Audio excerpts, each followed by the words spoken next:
लगता है तो रोहिणी को आप सपोर्ट कर रहे हैं? मैंने आपको नहीं मैं किसी को नहीं मैंने आपको नहीं देखिए मैंने आपको शुरू में नीचे दिखाने किसी को मुझे ज्ञात है कि पिछले 10 साल से एक भी ट्रेन छपरा के कचहरी स्थिति पर नहीं रुक रहे। ठीक है, तो किसी को तो वोट करना होगा ना, ये इस बात पे आप क्यों नहीं आ रहे हैं? किसको वोट करे सारण के युवा क्यों? देखिए आज की राजनीति में जो जितना जनता को बेवकूफ बना ले वो उतना ही आगे बढ़ता है। ठीक है, कि 33,000 करोड़ की योजनाएं चल रही है। ठीक है, मैं आपके न्यूज के माध्यम से पूछना चाहूंगा कि 10 साल से वो स्थानीय सांसद है यहाँ के। ठीक है, कितनी योजनाएं धरातल पर पूर्ण हो चुकी है?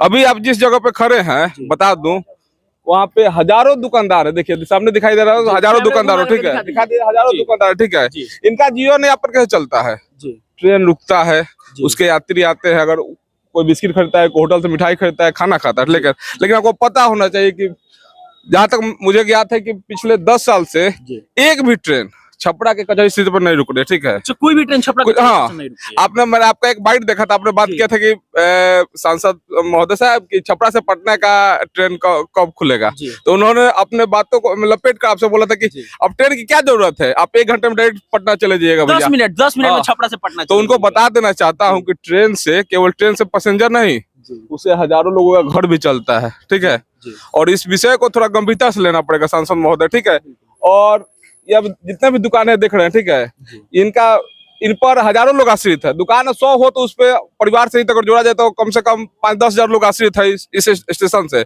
लेकिन अभी तक ये हमारा दुर्भाग्य है कि स्थानीय सांसद कभी भी अपने तरफ से कोई भी ऐसा प्रयास नहीं किया कि ये मेरे दुकानदारों का जीवन अपन अच्छे तरीके से हो गए।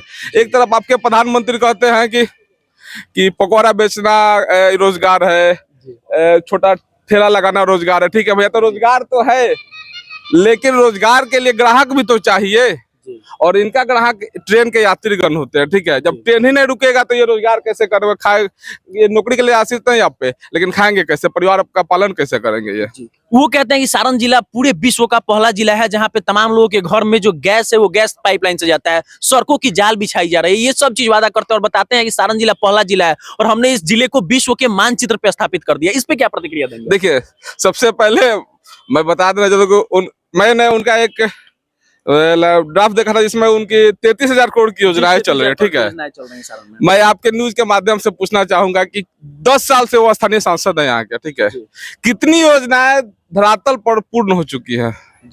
वो कह रहे हैं कि सारा कार्य चल रहा है, फ्यूचर प्लानिंग नहीं ये 10 साल समय कम नहीं होता है किसी कार्य को पूर्ण करने के लिए। ठीक है, अभी हमारी मांग क्या है? रोजगार। छपरा हम लोग जिस क्षेत्र के वहां के विकास की बात करके, ठीक है, छपरा पटना आने जाने का सुविधा, तो आप स्थिति देख सकते हैं। अभी अगर शाम में निकलना हो तो आप रात में पहुंचिएगा कि सुबह में पहुंचिएगा, कोई गारंटी नहीं होता है। बालू वाला ट्रक से जाम में रहता है लेकिन कोई पूछने वाला नहीं है। ठीक है, और बगल में विश्वविद्यालय, इसका पहले भी मैंने मुद्दा उठाया था, बगल में विश्वविद्यालय। पढ़ेगा युवा तभी बढ़ेगा युवा। ठीक है, लेकिन पढ़ने के लिए अगर युवा जा रहा है इस कोचिंग संस्थान में चाहे अपने जेपी यूनिवर्सिटी में, तो ये बताया जाए कि 3 साल का डिग्री अगर युवा को 5 साल में 6 साल में दिया जाएगा तो युवा बेरोजगार न होगा। अगर आप सर्टिफिकेट लेकर जाते हैं तो पूछेगा ना वहाँ का एडमिनिस्ट्रेटर कि आप 3 साल का डिग्री 6 साल में कैसे करते हैं, इसका मतलब पढ़ाई नहीं होता है आपको। आप जिस लायक है उस पद लायक आपको पद नहीं मिलेगा और आप बेरंग वापस लौटा दिए जाइएगा। तो क्या लगता है आपको, सारण से 2 ही लोग हैं, मतलब आमने सामने जो मेन लड़ाई में रोहिणी आचार्य और राजीव प्रताप रूडी, क्या लगता है? तो रोहिणी को आप सपोर्ट कर रहे हैं? मैंने आपको नहीं मैं किसी को नहीं मैंने आपको नहीं देखिए मैंने आपको शुरू में नीचे दिखाने किसी को नीचे मैंने आपको शुरू में बोल दिया था। ठीक है, जो जितना बेवकूफ जनता को बनाएगा वो उतना ही आगे बढ़ेगा। बिल्कुल बिल्कुल बिल्कुल। ठीक है, जो जितना बेवकूफ बना लेगा वो आगे बढ़ेगा। तो मैं किसी का पर्सनली किसी से मेरा द्वेष नहीं और किसी से विरोध नहीं। छपरा के हजारों युवा आपको फॉलो करते हैं और आप बताइए कि सारण से कौन, आखिर कौन? जरूरी नहीं तो कौन? मैं थोड़ा कड़वा बोलता हूँ। ठीक है, जो युवा के साथ खड़ा हो, जो युवा के दुख में खड़ा हो, युवा के सुख में खड़ा हो, युवा के रोजगार की बातें करे, हमारे हित की बातें करे, उसी के साथ युवा खड़ा होगा। युवा किसी का गुलाम नहीं है। ठीक है, हमें बचपन सिखाया जाता है कि हम बदलेंगे जग बदलेगा। ठीक है, हम जग का ठेका ले लो खुद ही नहीं बदले, तो ऐसी कार्य और इस योजना से क्या फायदा हमें? एक बात बताइएगा, हमारे दुख में जो खड़ा नहीं होगा उसके साथ हम क्यों खड़े होंगे? ये बताया जा।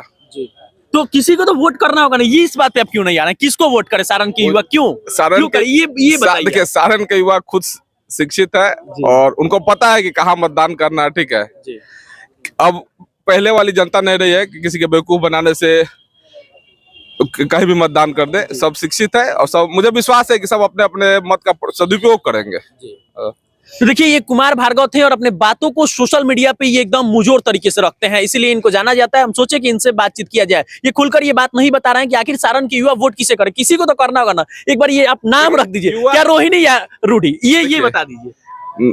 युवा खुद पढ़े लिखे शिक्षित है, ठीक है। अच्छा, मतलब उन पर छोड़ देते हैं कि आप बिल्कुल बिल्कुल बिल्कुल बिल्कुल, मैं नेता नहीं हूँ, ठीक है, और मैं किसी का टेंडर नहीं है, बिल्कुल टेंडर नहीं, किसको वोट करे, जनता को जो लगेगा उसको वोट करेगा, जिसको लेगा उसको विरोध करेगा।